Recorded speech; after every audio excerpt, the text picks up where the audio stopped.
Today on the 01581 Let's Talk, a conversation with Jennifer Rifkin.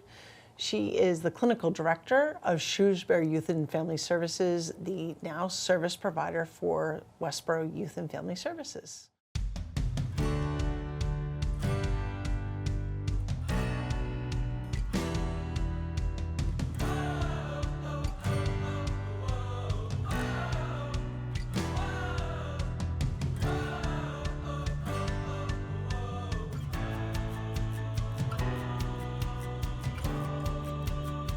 Hi, and welcome back to this episode of the 01581 Let's Talk. I'm joined by my guest, Jennifer Rifkin. She's the clinical director of Shrewsbury Youth and Family Services. That's a hard one for me to say for some reason this morning.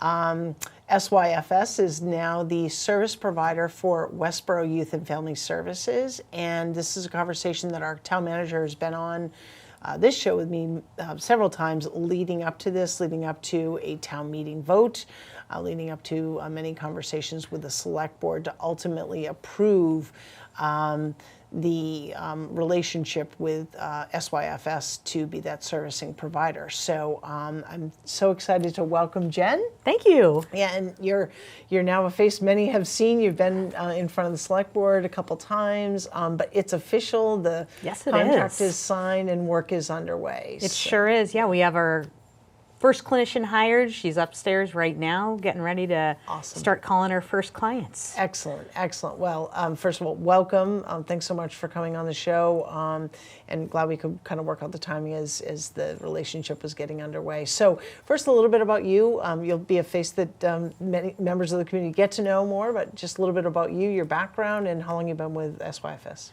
Yeah, absolutely. So I've been a social worker for, well over 2 decades at this point, and I really do specialize in working with youth in particular. And within that, my own personal background involves a very significant time doing substance use work and consulting with the state of Massachusetts around adolescent substance use. However, I have a pretty broad expertise all over the board in treating trauma, anxiety, depression, sort of anything that sort of walks through the door. Okay. And then in terms of my relationship with SYFS, I've been there for actually almost to the day 6 years. It's a wonderful organization. Thank you. It's just a fantastic place to work, and I think the care that we provide at SYFS is really stellar. And I'm thrilled to be able to bring that to Westborough. Yeah. So, and thrilled that you are. You know, a change like this is for so many different reasons a big one for a community. It's done with a lot of thought. Obviously, your clients, your patients.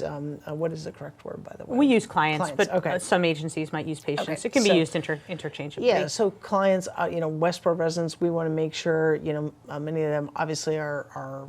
I say obvious because if they're seeking services, there's an element of fragility there that and so we wanted to do that in the most thoughtful way possible, and turning that, kind of creating I'll call it a turnkey kind of service into the hands of a well-established provider. So here we are. Great, thank you, thank you.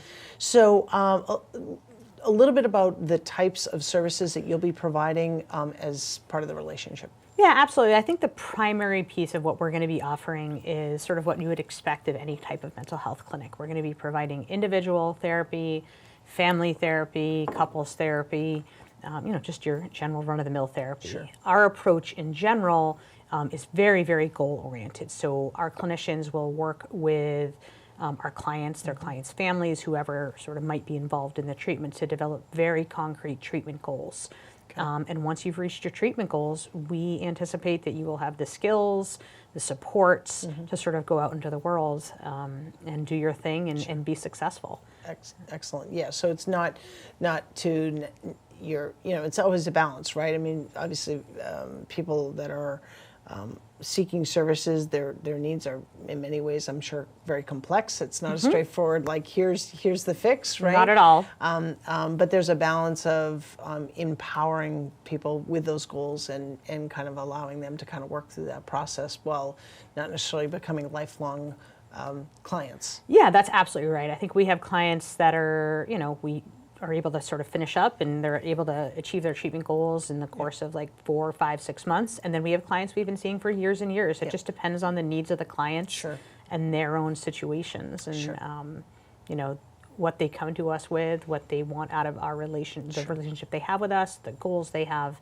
That really determines the course of treatment. It's very, very client driven. Sure. Okay. And in terms of the team that will be supporting Westborough residents, can you talk a little bit about that? Yeah, absolutely. So we have funding from the town of Westborough. So thank you to Thank the residents and taxpayers, taxpayers as well. This right, is for you, and with your funding. Sure.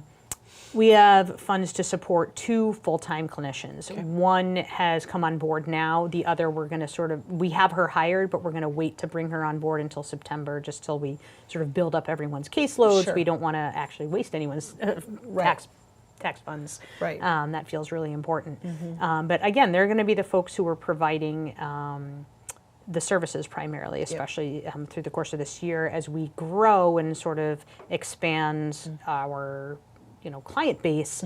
We anticipate hiring interns. We do that over in our Shrewsbury site, where we work with both sort of master's level clinicians as well as interns, so that we can serve a greater number of residents. Sure.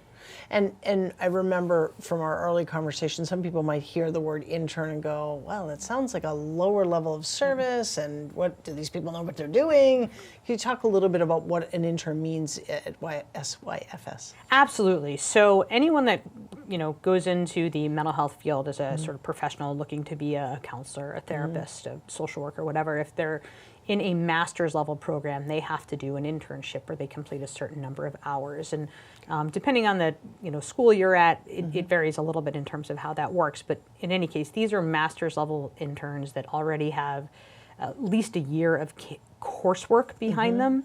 They're with us basically for an entire year, anywhere from 3 to 4 days a week. Okay. So these are folks that are highly invested in doing the work. They're there. They're directly supervised by, mostly by me. Sure. But we have some other staff that are eligible to supervise, and there's group supervision. These are very, very closely supervised individuals. Fair analogy to say for folks that may not be as familiar with this model, if I were to go to a hospital and I meet up with someone with a lab coat who is going through that process of becoming becoming a physician, that it's a parallel, right? Yeah, so, absolutely. Absolutely. Excellent. Okay.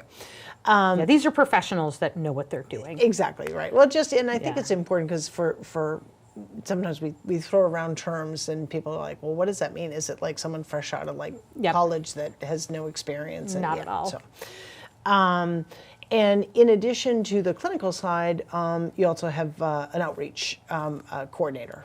Yeah, so the town of Westborough has maintained Julia O'Neill Welch, who has been as far as I know, the administrative assistant who's basically been an outreach coordinator in the course of her work. And she's been doing this for years and years and years. And what an incredible resource to be able to maintain. Sure. And again, she will continue to do the work, but I believe her job description has expanded to really incorporate all of the outreach work that she does and more. Sure. And so there's a collaborative, even though she's a Westborough, not to get too technical here, she's a Westborough town employee, you guys are a contracted service, but there's a collaboration effort between you and Julia and kind of making sure that kind of there's, it's a harmonious effort, if you will. Yes, and Julia has been just already in the very, very brief time we've been there, incredibly welcoming, very, very helpful in terms of starting to get us connected to the right people. Awesome. So I anticipate this being a very successful collaboration. Excellent. And speaking of kind of being welcoming, so there's still an office here in the Forbes building. Absolutely, same spot. Yep, and you'll be staffing that.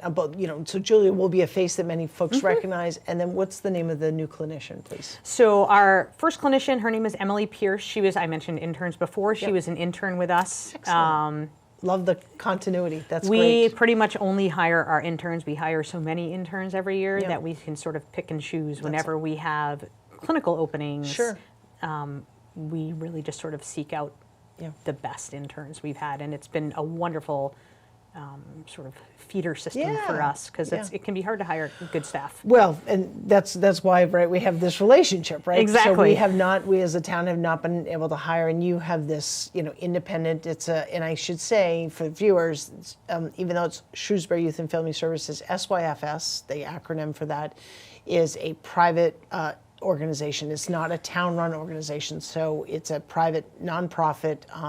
They just happen to secure that name. So so that's a good point. Yeah, we work with towns really across mostly Worcester County, so this is not unusual for us to be working closely with another town. Right. I know when I first learned about youth and family services here in Westborough, many years ago, I was thinking, oh, it's for like youth and young families and that sort of thing. Can you talk about the demographic of the clients that you would anticipate servicing, and maybe the different ways in which you do that here in Westborough? Yeah, absolutely. So we, the youngest clients we can work with clinically are 5 years old. We just don't really have folks that are very highly trained in play therapy, so it can be hard to work with the folks who aren't, don't have a pretty well-developed verbal set. Sure. But we work with folks age 5 all the way up to 105. Okay. One of the areas of growth for Shrewsbury Youth and Family Services over the last couple of years has actually been the senior population. And we've worked really closely in Shrewsbury with the Senior Center, the Housing Authority, to try and encourage seniors to seek services and to let them know that even though our name, and the same would hold true in Westborough, is Youth and Family Services, they are welcome. They are not just welcome, these are folks we want to work with. And what are you seeing in that senior population that, maybe, I don't want to assume what people know or don't know, but what types of needs are seniors coming to you with? Primarily anxiety, depression, managing grief and loss. A lot of it, with regards to anxiety and depression, it's the same stuff we're seeing with our 8-year-olds and 9-year-olds. I mean, I think isolation. Absolutely. And, while depression isn't a natural part of aging, it is a very common human experience that folks will experience some type of significant sadness that they just can't quite move beyond. And, it's really impacting the way they can live their lives. It's impacting their relationships. And again, that's not all that different from seniors or 8-year-olds.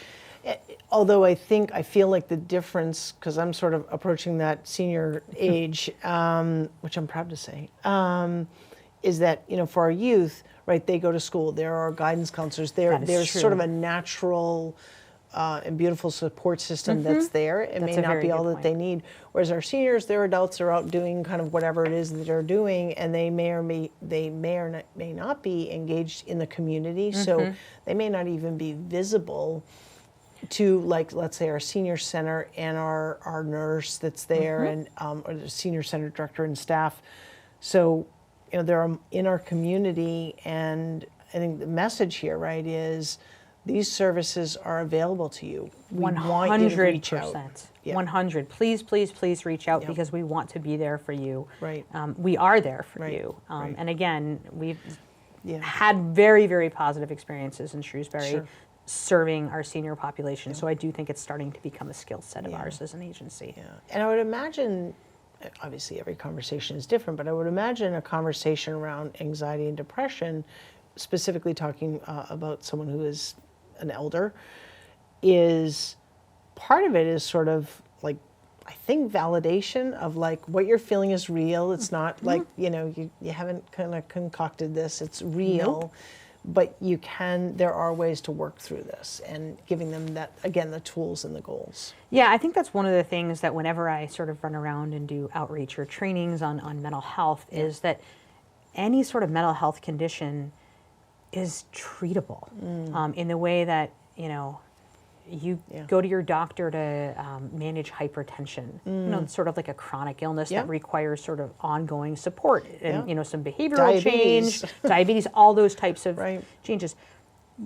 These are treatable conditions in the same way that those sort of physical health conditions are treatable. You don't have to suffer you can get help and feel better. Right. And we've done, obviously, over the past, handful of years, in my recollection, a much better job of removing the stigma around seeking treatment, around talking about it, but we still have a long way to go. Without a doubt. And it's hard, right? It's hard to feel, particularly as an adult, right, to feel vulnerable, right? To, it's one thing to like, okay, these thoughts are in my head. If I don't talk about them, no one knows. I'm okay, but inside you're sort of like, my visual is like, you're kind of like crumbling bricks, right? Yeah, that's a great way to put it. And again, no one has to suffer like that. Right, absolutely. So with respect to treatment, and counseling, so I don't know, do you prescribe medicines that's outside the scope, it's inside? Is there collaboration with, other clinicians that might be part of the care team? So that's a great question. So we do not have a provider on staff in any way, shape, or form. It's just not something that we Sure. can offer. What we typically start with is encouraging folks to go to their, either, depending on their age, either their pediatrician or their PCP. Yep. Okay. Is a good place to start for medication. Okay. It also, in case there's anything physiological going on that might be contributing to a mental health issue, you want to get that checked out. Yep. So again, we always want to start with sort of that medical rollout. Sure. Okay. But we can certainly provide referrals to psychiatrists and other Okay. types of prescribers if need be. But generally, people already have a relationship with their Sure. with their doctors, and sometimes those can be really long-standing relationships where there's a lot of trust. So it's just a good place to start. Sure. Okay. And again, that's part of, I would imagine that's part of the intake process. It's part of having a conversation with someone and 100%. and kind of ruling in or ruling out what needs may be there and pointing them to those resources. Without a doubt. Okay, Without a great. doubt. So, Jem, how would a couple things? We'll make sure that our friends at Westborough TV have contact information that's provided at the end of the show, so folks can reach out. Are there upcoming programs? Anything you want to kind of share that folks can look forward to in the next 1 to 3 months? Absolutely. I'm so Okay. glad you asked. Thank you, Shelby. Sure. So we're really excited. We're going to be starting off by offering a couple of groups for our youngest residents here in Westborough, and sometimes those programs can be harder to find. So we're really trying to target a slightly underserved population. So we have a group starting, I believe, July 23rd called Okay. Coping with Crafts. Okay. And it's specifically designed for the 6 and 7-year-olds. We're going to be exploring coping skills using the 5 senses, which is why we have a 5-week group, and crafts that go along with them. Cool. So I think that'll be a great group. We're really excited, and like everything that we can offer in terms of a program through Westborough Youth and Family Services, we're going to be free of charge for that. So I have to say, when you said that, there was a part of me that was like, and like a bit of like, if I could have a visual like reality, right? When you said coping with crafts, I'm thinking, I thought, although you said it was youth, but in my mind I was like, oh, this is seniors, it's going to be older kids. When you said 6 to 7-year-olds, there was part of me that kind of started to cry inside. And yeah, it's kind of like a reality check that there is a need there. There really is. For your services for that young of a group. There absolutely is a lot of 6 and I don't mean to 7-year-olds. sound Yeah, like, no. kind of like people are probably like, wake up, Shelby, like the reality of what's out there and why it's so. I mean, maybe a poor parallel. Early education, right? Like reading and mentoring is so important for the brain and academic development, but you can't do that if you're not in the right frame of mind. So it's so important. Yeah, I mean, this is just going to hopefully help younger kids get a little bit of self-regulation skills. That can be really hard for kids, and any parent of young children, course. I'm sure, is acutely aware if they have a child that is a big feeler. Yeah. Doesn't mean that they have a diagnosable condition. They may or may not. I have no idea. Yeah. But really, any child that you feel like could benefit from self-regulation I like that. skills. Yeah. I know some adults You're like welcome. that. No. Yeah, they're welcome. Maybe we'll have an adult coping with crafts next. Oh, okay. That's wonderful. That's great. And when does that program start? So that's going to start July 23rd. It's going to be Okay. Tuesdays. So Okay. you can just call over to Westborough Youth and Family Services. I believe it's 508-366-3090 Okay, and again, we'll to have that. register, and we'll get that information up sort of Okay. visually. And then we have another program starting It's going to just be a very short program. It's going to be a 3-day program, August 20th through 22nd, and it's called Stellar Starts, and it's designed for rising fourth graders to help get them ready to go back to school. Because I know fourth grade, it can be a big transition, particularly in Westborough, kind of with going to changing new schools. Yep. So in the Big Bill Pond. I remember as a parent, even there's a parent, just so you know, I don't know, there's a parent adjustment. You go from sort of feeling like, I'm part of this like little elementary K to 3 and like we're like super in touch, and then there's almost like an intentional, and love our schools, like a little bit of an intentional parent cleave, like, yeah, I believe it. You know, your kids are like, they're flapping their wings now, like, you know, and so it's an adjustment for everyone. I would believe that. So we're here like through that group to help the kids awesome. get their wings going then. Great, I love that. That's great. And what's that program called again? That's going to be called Stellar Starts. And we're really excited about that. Great, excellent. Well, Jen, I hope you'll consider being a guest back on the show. Of course. As things, you know, kind of up and running and more programs are coming out, and look forward to working with you and your team, and welcome. You know, we definitely, the services are needed and valued here in Westborough, so we're happy that you're a partner. Thank you. Thrilled to be here. Yeah, excellent. Okay, well, that's going to do it for this episode of the 01581 Let's Talk. Thank you so much for tuning in. Take care of yourselves, take care of each other, be kind, and have a great 4th of July.